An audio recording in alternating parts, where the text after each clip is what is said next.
কালারটা দেখেই তো মন ভরে গেল। কি বলেন? কি এটা? কুমড়ো ফুল। আর তার জন্য নিয়েছি 2 চামচ বেসন, 1 চামচ কর্নফ্লাওয়ার আর দিলাম কালো জিরে অল্প, আর তার সাথে পরিমাণ মতো হলুদ দিয়েছি, ঝালের জন্য গুঁড়ো লঙ্কা, পরিমাণ মতো নুন দিলাম, আর দিলাম একটু আদা বাটা। দিয়ে ভালো করে মিক্সড করুন, আর অল্প অল্প করে জল দিয়ে দেখুন এইরকম ঘনত্বের কিন্তু একটা ব্যাটার বানাবেন। দেখেছেন বন্ধুরা কীরকম ঘনত্বটা? ওরকমই। আর শেষে একটু খাবার সোডা দিয়েছি, আর কিচ্ছু না। কুমড়ো ফুলগুলোকে এরকম ভেতর থেকে ভালো করে ধুয়ে নিয়েছি।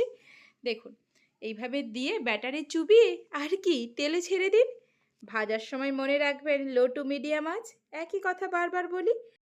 একদম মুচমুচে করে ভেজে তুলে নিন। আর কি গরম ভাতের সাথে কিংবা চা কিংবা সন্ধ্যের টিফিনে খেয়ে বলুন তো কেমন লাগলো এই রেসিপিটা?